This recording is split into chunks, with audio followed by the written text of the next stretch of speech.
온라인 가하가물이 힘들어도 온라인으로라도 할 수 있는 게 있다고 할 수 있는 게 있다고. 파이팅! 미안합니다. 이거 보여주려고 어그로 끌었어요. 온라인 계약 레알 실화입니까? 안녕하세요. 오늘은 2학년 국어 9차시 대단원 2 읽고 토론하고의 소단원 1 마음이와 민재의 독서 대화를 보도록 하겠습니다. 자, 소단원 1 마음이와 독서 대화에서는 마음이와 민재라는 두 친구가 책 읽기의 과정 속에서 어떻게 어려움을 해결하는지에 대해서 이야기를 나누는 내용이 들어가 있습니다. 그러면 같이 보도록 하겠습니다. 자, 78쪽입니다. 나는 교내 독서 토론 대회를 준비하느라 며칠 전부터 로봇시대 인간의 일이라는 책을 읽고 있다. 책을 읽을수록 로봇과 인공지능이 어떻게 발달할지, 앞으로 우리가 사는 세상은 어떻게 변할지 궁금해졌다 라고 했어요. 이게 궁금해졌다는 거는 책에서 이것과 관련된 내용을 다루고 있다는 얘기겠네요. 자, 그래서 책에서 다루는 내용이라고 우리가 정리할 수 있겠습니다. 그런데 함께 토론대회에 나가려고 같은 책을 읽고 있는 민재의 얼굴이 심각했다. 무슨 일이 있는 걸까? 걱정이 되었다. 민재는 뭔가 심상치가 않아. 마음이, 민재야, 이 책 재미있지 않아? 앞으로 로봇과 인공지능 기술이 어떻게 발달할지 상상하는 것만으로도 가슴이 두근거려. 자, 마음이는 가슴이 두근거릴 정도로 책의 내용을 아주 잘 이해한 거예요. 그러니까 이렇게 반응이 있겠죠. 자, 그런데 민재는 글쎄, 나는 독서하는 힘이 부족한가 봐. 마음이, 왜 그래? 어쩐지 표정이 심각한걸? 자, 뭔가 민재는 마음이 같은 이런 반응이 안 와요. 책이 좀 어려운가? 책을 읽다가 자꾸 멈칫하게 돼. 단어나 문장의 뜻을 모를 때도 있고, 글쓴이가 도대체 뭘 말하려고 하는지, 글쓴이의 말이 맞는지도 모르겠고. 민재는 책을 읽으면서 어려웠던 점을 내게 이야기해 주었다. 생각해보면 나도 민재가 겪은 문제와 마주친 적이 종종 있다. 자, 선생님도 이런 문제점 마주친 적 많이 있어요. 여러분들도 있죠? 자, 그런 문제를 어떻게 해결할지 민재와 함께 이야기해 봐야겠다라고 했어요. 자, 이렇게 민재는 책을 읽는 과정에서 몇 개, 자, 이렇게 하나, 둘, 세 가지의 문제를 겪었습니다. 자, 그러면은 아래의 문제 볼게요. 책을 읽는 과정에서 민재가 자꾸 멈칫하게 되는 이유, 까닭이 무엇일까? 바로 이거 세 개죠. 1, 2, 3. 이거 그대로 여기다가 옮겨 적으면은 답이 되겠죠? 예. 그래서 이거를 필기를 효율적으로 하고 싶으면은 여기다가 직접 일일이 다 적지 않아도 위에 거를 연결하는 방식으로 해도 무방합니다. 79쪽으로 갑니다. 나는 지금까지의 읽기 과정을 되돌아보았다. 그러고 보니 로봇과 인공지능에 관심이 많아서 관련 뉴스를 자주 보았던 것이 이 책을 읽는 데 도움이 되었다. 나는 이 책을 읽기 전부터 로봇과 인공지능에 관한 배경 지식이 많았던 것이다. 그러니까 로봇이랑 인공지능에 관심이 많아서 뉴스를 자주 봐서, 그러니까 뭐 주워 들은 게 많다는 얘기야. 보고 들은 게 많아. 그래서 뭐가 많다? 배경 지식이 많다는 거예요. 자, 배경 지식 1학년 때부터 배웠던 말입니다. 뭐냐면은 어떤 것과 관련해서 내 머릿속에 이미 관련된 배경이 되는 지식을 배경 지식이라고 합니다. 예를 들어서 내가 평소에 농구 경기를 좋아하고 농구를 많이 보던 사람이면은 그러면 농구 경기에 대한 배경 지식이 많을 수밖에 없겠죠. 자, 이런 겁니다. 그래서 마음이는 책의 내용과 관련된 배경 지식이 있었다. 그 배경 지식이 있었기 때문에 이 책을 잘 이해할 수 있었다는 거예요. 자, 마음, 걱정하지 마. 나도 그런 문제를 겪은 적이 있어. 먼저 글에 나타난 정보를 잘 보고 그걸 우리가 가진 배경 지식과 관련 짓는 거야 라고 했어요. 다시 한번 얘기하지만은 배경 지식은 어떤 글을 읽고 이해하는데 바탕이 되는 경험과 지식이라고 했어요. 이것도 적으시고. 자, 이렇게 밑줄 치고 설명 나오는 거는 여러분들이 이제 알아서 적으면 될 것 같아요. 처음에 선생님이 일일이 하나하나 적으세요 안내를 했는데 이제 여러분들이 잘 따라올 수 있을 것 같아요. 점점 적응이 됐으니까. 자, 그래서 지금 마음이가 문제 해결 방법 하나를 소개해줬어요. 뭐냐면은 글에 나타난 정보를 뭐랑 관련짓는 거? 자, 배경 지식과 관련짓는 거를 마음이가 설명을 했습니다. 그래서 이게 책을 읽는 과정에서 겪는 문제를 해결하는 방법 소개한 거 몇 번째? 첫 번째 방법입니다. 자, 그 다음 계속 민재. 그렇지만 나는 로봇과 인공지능에 관한 배경 지식이 부족한걸? 자, 마음이가 배경 지식이랑 관련 지으라고 했더니 난 배경 지식이 없어. 어쩌라는겨? 라고 민재가 물어봤어요. 그러니까 마음이가 후후 다 방도가 있네.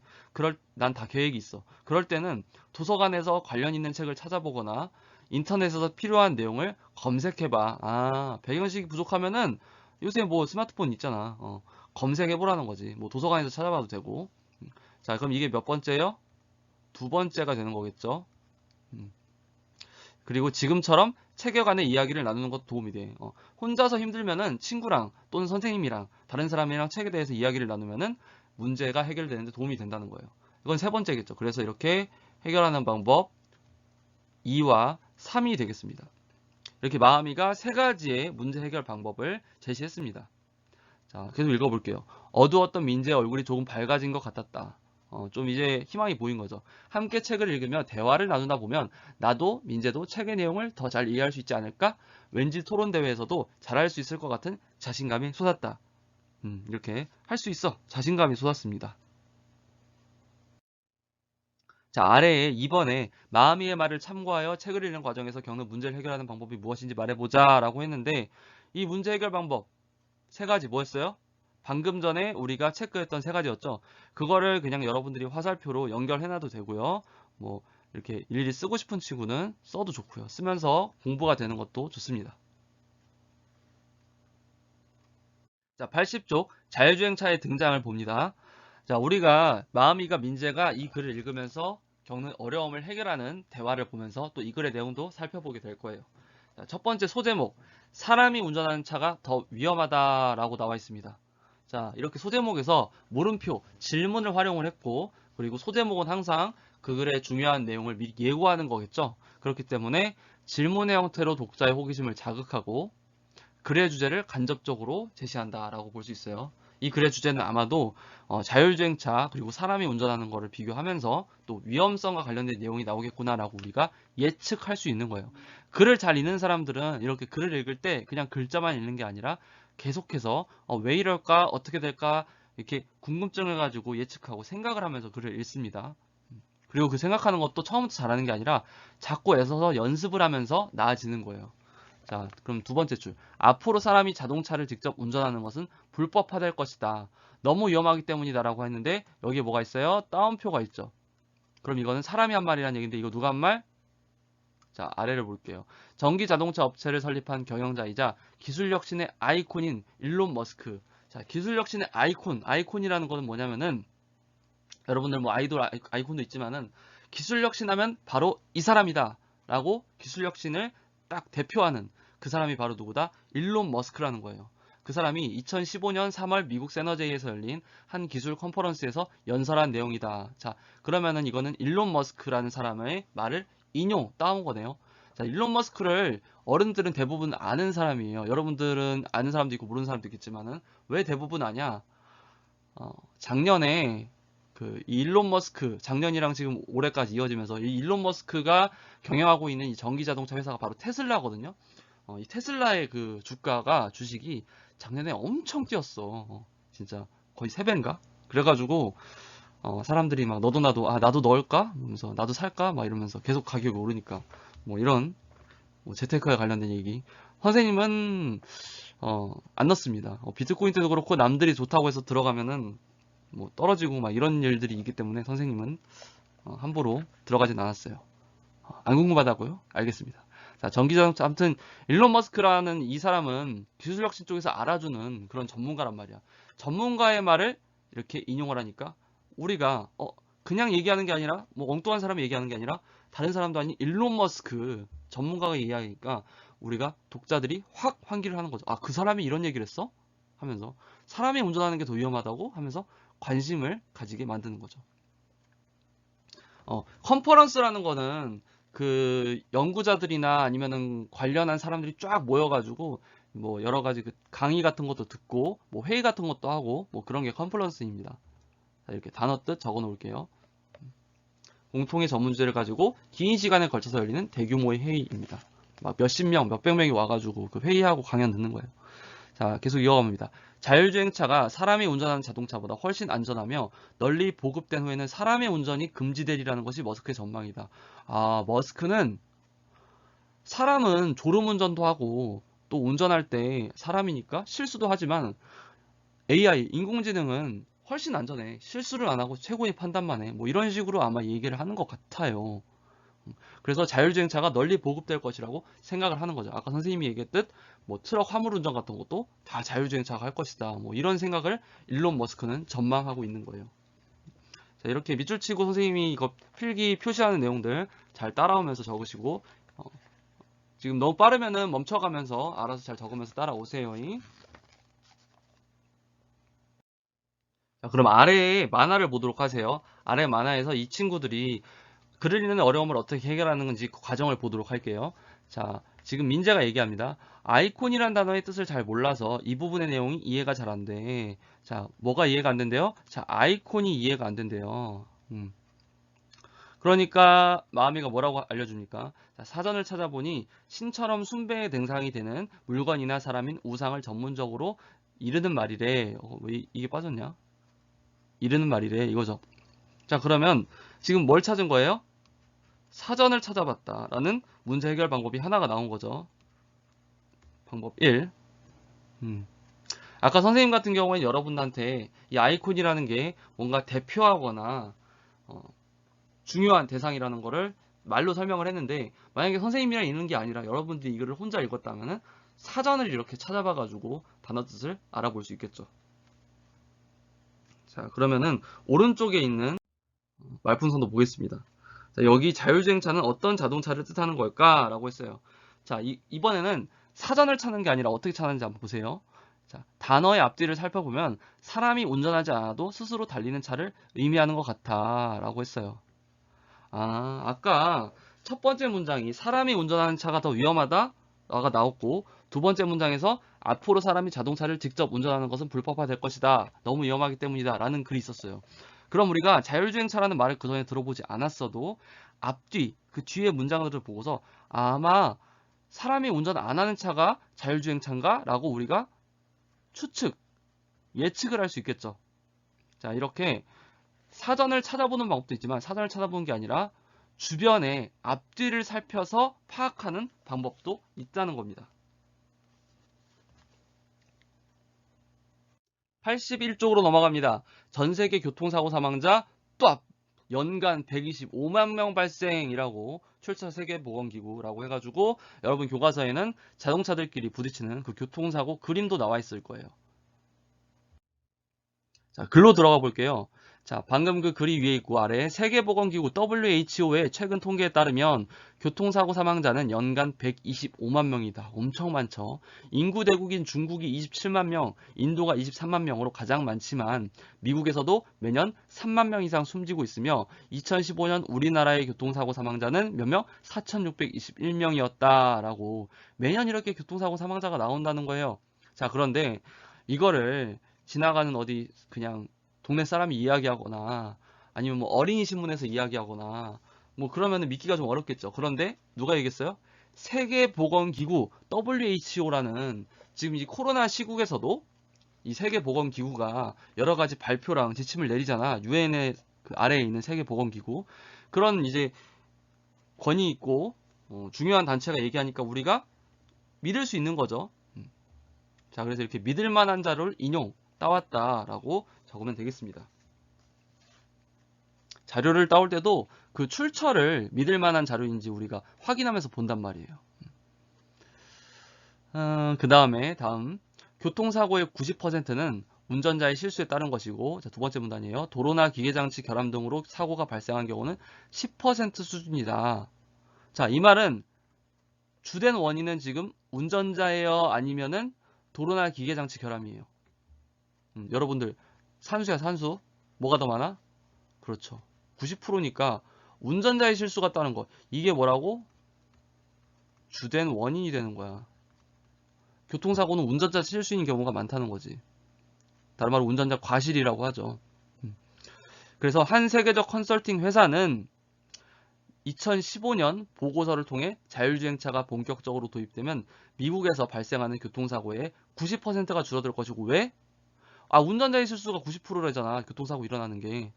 근데 운전자가 아니라 AI가 실수 안 하면은 교통사고가 줄어들겠지. 그러면은 교통사고가 줄어들면은 교통사고가 줄어드는 것으로 인한 경제적 효과가 매년 1,900억 달러, 약 209조에 이를 것이라고 예상했다. 자, 교통사고 때문에 손해를 많이 볼 거 아니야. 그 손해가 없어지니까 반대로 이득이 되는 거잖아. 경제적 효과, 돈을 버는 거잖아. 그게 얼마냐면은 이만큼이나 된다는 거예요. 그러면 이거는 자율주행차 도입하자는 얘기죠. 사람이 운전하지 말자는 얘기죠. 자, 근데 여기서 컨설팅 회사. 자, 이런 모르는 단어도 여러분들이 만약에 이제 혼자 읽을 때 모르면은 사전을 찾아볼 수도 있고, 아까 이야기한 것처럼 앞뒤에 그 흐름을 보고 생각을 할 수도 있겠죠. 선생님이 알려주자면 컨설팅이라는 거는 어떤 분야의 전문 지식을 가진 사람이 고객을 상대로 상담하고 도와주는 거다라는 거예요. 전문가한테 도움을 받으면 컨설팅을 받는다고 하고, 그리고 전문가가 이제 고객한테 도와주면은 컨설팅 해준다라고 하죠. 뭐 선생님 같은 경우도 작년에 이제 도서관 업무를 할 때 선생님이 전문 사서가 아니라 국어 선생님이라서 도서관 업무를 잘 몰라가지고 이제 대전 학생교육문화원에 있는 사서 선생님한테 연락을 해서 도서관 운영에 대한 컨설팅을 받기도 했었습니다. 이어가 볼게요. 과거에는 엘리베이터도 운전자가 조종했지만 지금은 탑승객이 원하는 충수를 누르기만 하면 된다. 엘리베이터는 훨씬 많은 사람을 태우고 더 빨리 더 높이 올라가게 됐지만 운전사 없이 한결 안전하게 운행하고 있다. 선생님도 옛날 엘리베이터 운전사 있었는지 몰랐네요. 자, 미래의 자동차는 엘리베이터의 진화 경로를 따르게 될까? 이 말은 자동차도 엘리베이터처럼 운전사가 없게 될까라고 얘기하는 겁니다. 엘리베이터 예시를 들어가지고 이렇게 운전자가 없어지는 걸 얘기하고 있네요. 그래서 이렇게 되겠습니다. 개발 초기의 엘리베이터, 운전사가 있는 엘리베이터를 예를 들어서 앞으로 자율주행차가 일반화라는 거는 뭐냐면은 일반적인 것이 된다는 거예요. 선생님이 많이 설명할 때 이런 거 얘기했었죠. 뭐뭐화라는 거는 뭐뭐처럼 되거나 뭐뭐로 만든다는 얘기예요. 뭐뭐로 바뀐다는 얘기예요. 그러면 지금은 자율주행차가 일반적인 것이 아니죠. 일반적인 것이 아니라는 거는 흔한 게 아니고 특이한 거잖아. 지금 자율주행차가. 우리는 다 일단 운전을 하고 있잖아. 직접 사람이 운전을 하잖아. 그런데 그것이 자율주행차가 일반화. 모든 사람이 아니면 많은 사람들이 자율주행차를 사용하게 되고 사람이 운전을 안 하게 되는 것이 바로 이제 자율주행차가 일반화되는 게 되겠죠. 자, 그래서 아래에 여기까지 우리 읽었는데 아래에 질문을 볼게요. 81쪽에 1번 마미와 민재가 글을 읽는 과정에서 겪은 문제가 무엇이며 이를 어떻게 해결했는지. 우리 아까 만화에서 분석을 했었죠. 자, 겪은 문제는 뜻을 모르는 단어 때문에 아까 아이콘 같은 거 글을 이해하기가 힘들어서 어떻게 했어요? 앞뒤의 내용을 보고 단어의 뜻을 추론하거나 자율주행차를 그렇게 했었죠. 마미랑 민재가. 그리고 사전을 찾아보았다. 아이콘을 그렇게 이해했었죠. 자, 그리고 2번 이 글에서 뜻을 모르는 단어가 있다면 사전에서 찾아보자 라고 했는데 여러분들이 이제 혼자 글을 읽을 때 사전에서 찾아보면서 읽으면 되겠습니다. 지금은 선생님이랑 수업을 이제 진도를 나가고 있으니까 선생님이 여러분들한테 모를 만한 단어들을 이제 뜻을 하나하나 알려주면서 수업을 진행하고 있죠. 여러분들이 결국에 우리의 목표는 스스로 글을 읽는 것이기 때문에 여러분들이 혼자서 앞으로 글 읽을 때 사전을 잘 활용하면 되겠습니다. 요즘은 뭐 스마트폰이 있기 때문에 국어사전을 찾아보는 게 전혀 어려운 일이 아니죠. 선생님 때는, 때는 스마트폰이라는 게 없어가지고, 이 스마트폰이라는 게 생긴 지 10년 정도밖에 안 됐거든?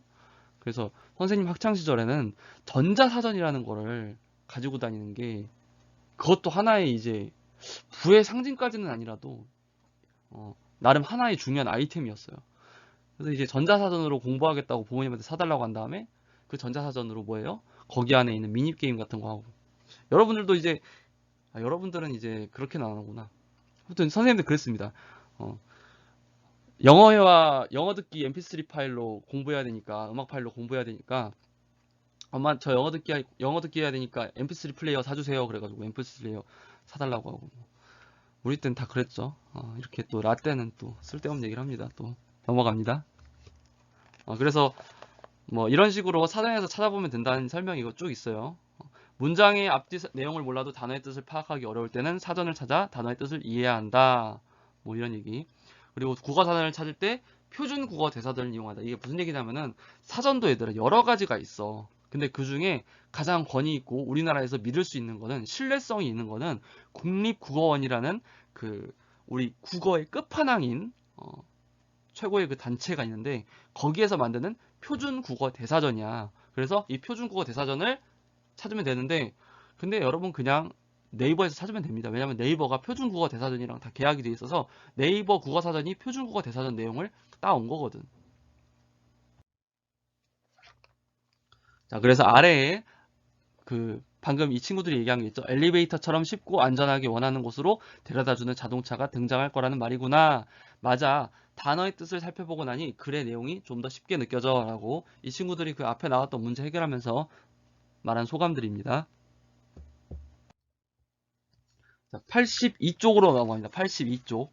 사람이 운전하지 않으면 바뀌는 것들. 자, 자율주행차가 도입되면 바뀌는 것이라고 우리가 이해할 수 있겠네요. 1908년 헨리 포드가 여러분 헨리 포드 여러분들 알고 있어요? 자동차의 왕이라고 불릴 만한 사람이에요. 미국의 자동차의 역사에서는 여러분들이 이제 잘 알 수도 있고 모를 수도 있는데 여러분 컨베이어 벨트라는 말 알아요? 컨베이어 벨트? 컨베이어 벨트? 이렇게 해가지고 이 벨트가 돌아가면은 이제 사람들이 이렇게 하나둘씩 이렇게 줄지어서 읽단 말이야. 그럼 벨트가 돌아가면서 이렇게 가면은 이쪽에서 예를 들어 뭐 나사 하나 조립하고 이쪽에서 뭐 하나 조립하고 이쪽에서 뭐 하나 조립하고 이렇게 순서대로 한 사람이 하나의 일만 하면은 이 기계가 쭉 돌아가면서 나르는 거 있잖아. 컨베이어 벨트. 알고 있죠? 이게 뭘 가능하겠냐면은 그전에는 자동차를 한 사람이 아니면 또 여러 사람들이 부분이 아니라 이렇게 전체적으로 이제 멈춰 있는 자동차를 만들었다면은 이 컨베이어 벨트 덕분에 한 사람이 하나의 일만 하고 쭉 반복해서 일만 하면은 전체 자동차가 나중 가서 완성되는. 그러니까 자동차를 어떻게 할 수 있어요? 대량 생산할 수 있죠. 엄청 많이 만들 수 있죠. 이거를 이제 적극적으로 도입한 게 이 헨리 포드라는 사람이고, 헨리 포드라는 사람이 만든 자동차 회사가 포드잖아. 지금도 포드 자동차 있잖아.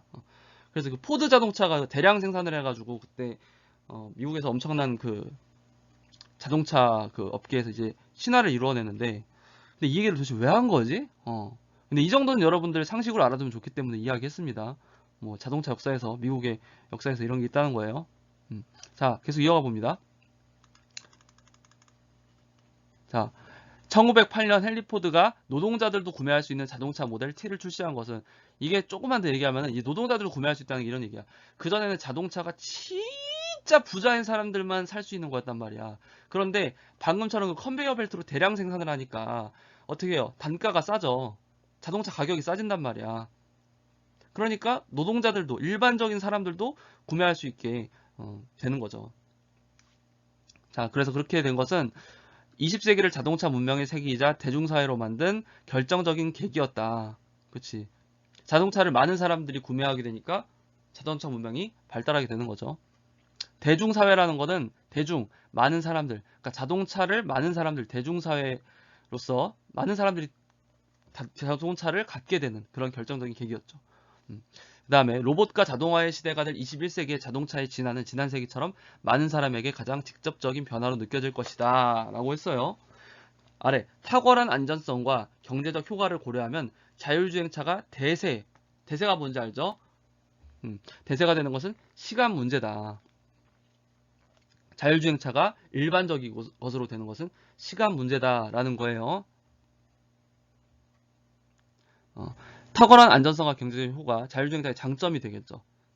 실수를 안 하니까 안전하고, 그리고 사람이 운전을 안 하니까 뭐 인건비, 노동비도 안 들고 경제적 효과가 있겠죠. 무슨 얘기냐면은 택시 기사라든지 아니면 뭐 트럭 운전사한테 줄 그 월급, 임금이 이제 안 들어가잖아. 그러면 그만큼 돈을 아끼니까. 그런데 얘들아, 선생님이 딴 얘기로 또 빠지는데 이게 워낙 요즘은 중요한 얘기라 이 정도 알아야 돼. 그래서 얘기하자면은 이렇게 그러면은 돈이 안 들어가잖아, 사람한테. 그 말은 반대로 생각해 보자. 그럼 사람이 돈을 벌 구석이 없어진다고 볼 수 있겠지. 그러니까 사람한테 월급을 안 줘도 된다는 거는 반대로 월급을 받을 일이 줄어든다는 거야. 즉 일자리가 줄어든다는 거야. 그래서 요즘 이제 4차 산업혁명 시대에 인공지능이 발달하면 사람이 할 일이 없어지니까 그럼 실업자가 대량으로 발생하겠죠. 그럼 내가 아무리 열심히 일하고 경쟁을 해도 그래도 가난해질 수 있단 말이야. 일자리가 너무 없어서 돈을 벌 구멍이 안 생긴단 말이야. 그래서 요즘 나오고 있는 게 기본소득이라는 정책입니다. 기본소득이 뭐냐면은 모든 사람에게 기본적으로 일을 하지 않아도 아주 최소한의 생계를 유지할 수 있는 돈은 그냥 다 줘버려야 된다는 이런 정책인데, 정말 이런 정책은 10년 전에 상상도 못했는데 요즘은 이 기본소득이라는 게 진짜 한 10년, 20년 후에는 실현될 것이라는 얘기도 많이 나오고 있고요. 사람이 할 일이 없어져서 돈을 못 벌게 되면은 기본적인 돈은 아예 그냥 국가에서 지급을 해야 된다는 거지. 그리고 이번에 코로나 시국에 의해서 사람들이 지금 이제 상권이 많이 마비되고 장사가 잘 안 되잖아. 사람들이 가게 못 가니까.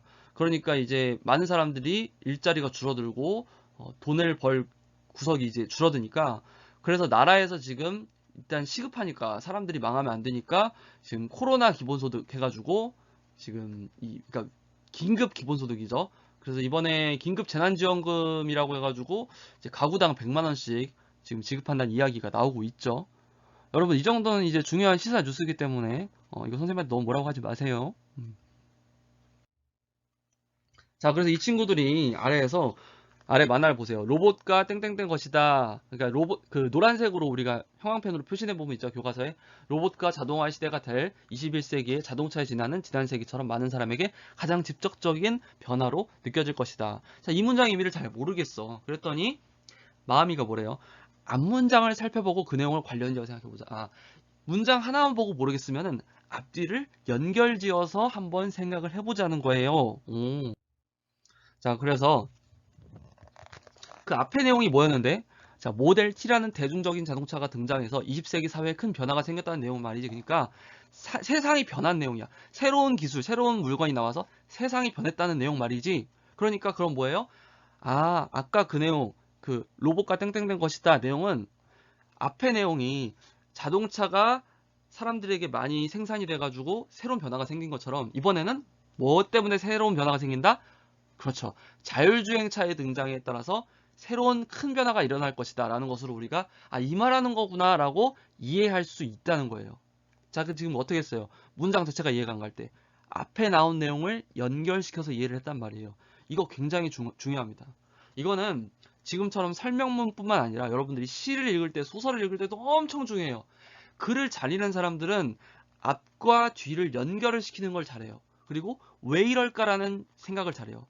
왜 이럴까라는 생각을 하면서 그 왜 이럴까의 답을 앞이나 뒤에서 자꾸 연결지어서 찾아요. 선생님이 이거 자꾸 이렇게 얘기를 많이 하냐면은 이게 진짜 여러분들 평생의 국어 공부에서 가장 중요한 국어 공부의 방법 중에 하나라서 그래. 선생님이 과외할 때 이거 엄청 강조했거든. 글자만 읽지 말고 앞뒤를 연결하면서 읽는 습관을 가져라. 그러면은 읽는 머리가 좋아진다. 이게 너무 중요한 얘기라서 선생님이 열변을 토했네요. 자, 계속 가봅니다.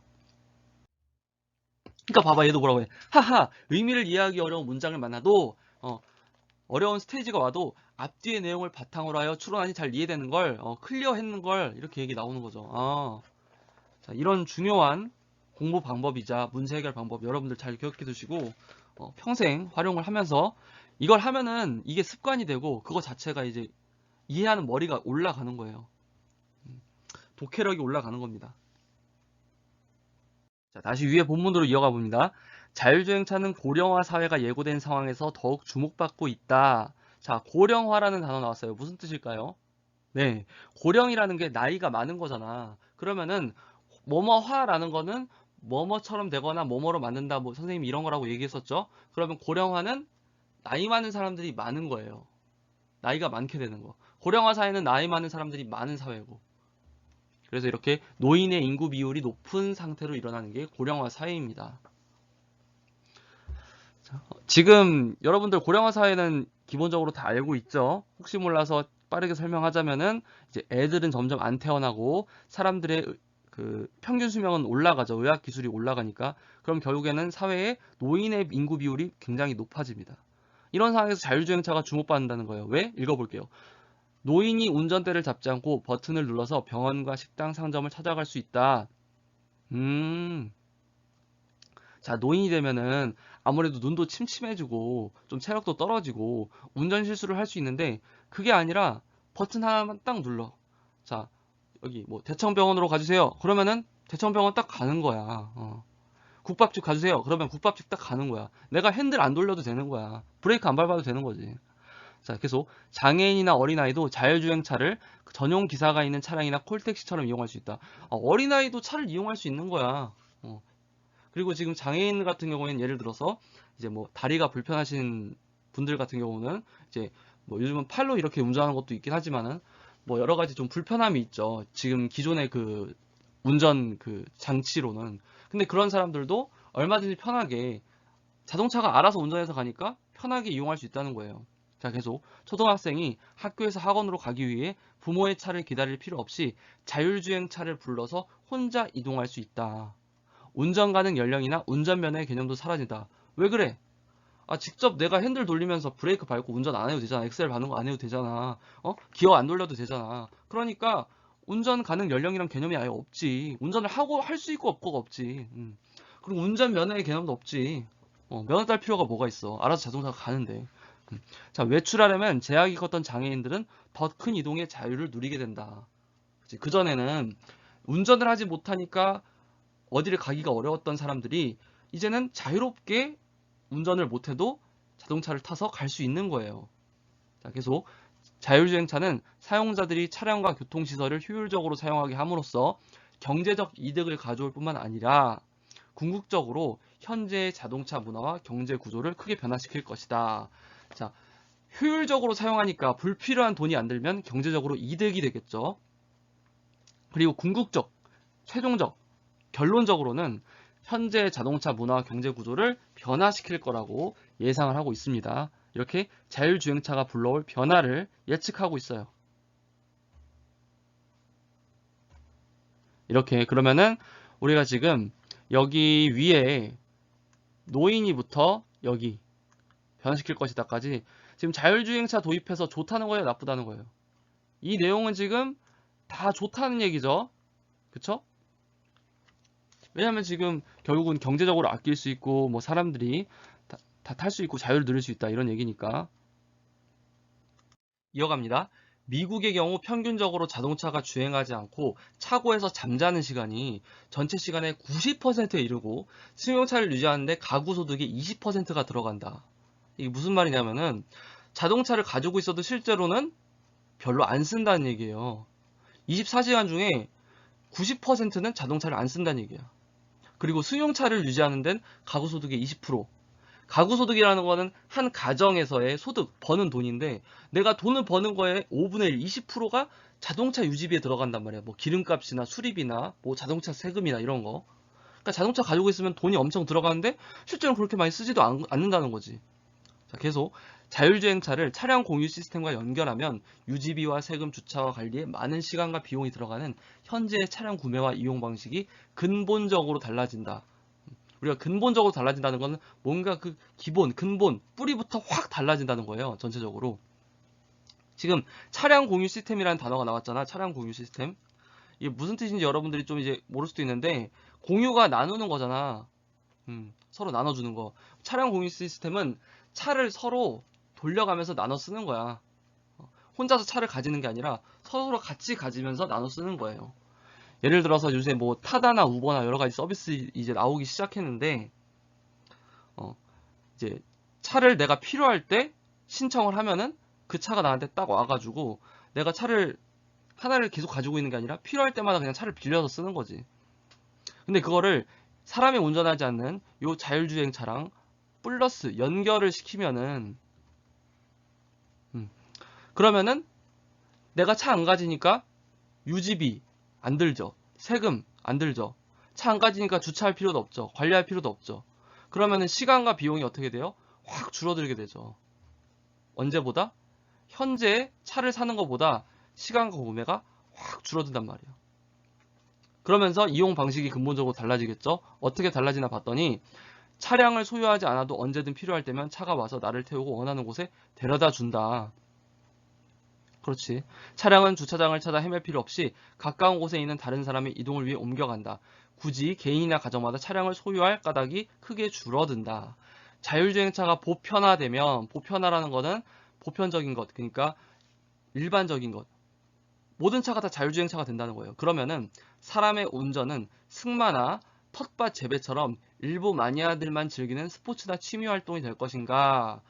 이게 무슨 말이냐면은 여러분 요즘 말 타고 이동할 필요 없죠? 왜? 마차 필요 없지. 자동차가 있잖아. 그러면은 승마는 왜 하는 거예요? 내가 먹고 살려고 승마합니까? 아니죠. 재밌으니까 운동 겸 취미로 승마를 하는 거잖아.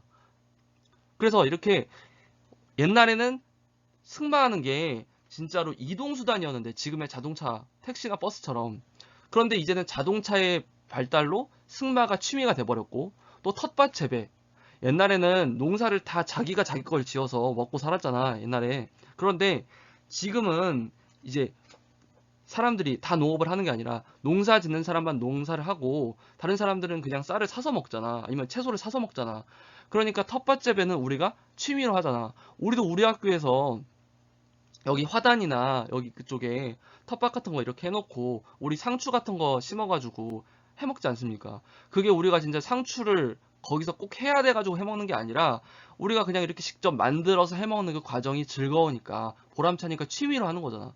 그런데 우리가 자율주행차가 생기면 운전할 필요가 없으니까 운전도 꼭 해야 되는 게 아니라 뭐예요? 일부 마니아들만 즐기는 스포츠나 취미 활동 같은 게 된다는 거예요.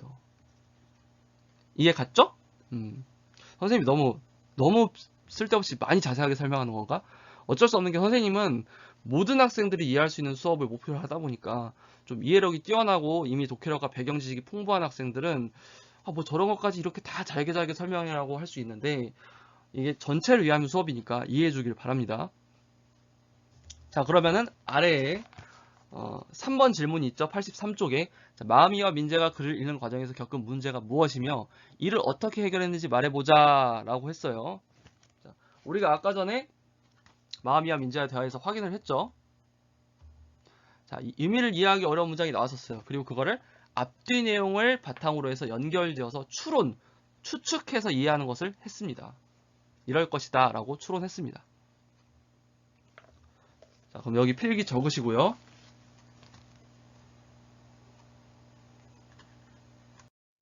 자, 지금까지 읽은 내용, 자율주행차가 도입되고 자율주행차가 보편화되면은 우리에게 일어나는 변화에 대해서 설명을 했는데 그 변화가 긍정적이었어요? 부정적이었어요?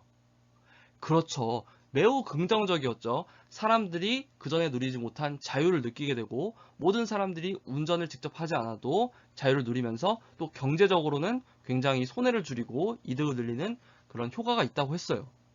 자, 그런데 그렇게 좋으면은 지금 선생님이 아까 얘기했듯이 자율주행 기술이 굉장히 많이 발전을 했는데 왜 아직 도입을 안 하고 있을까요? 뭔가 아직은 미완성인 문제점이 있는 부분이 있기 때문이겠죠.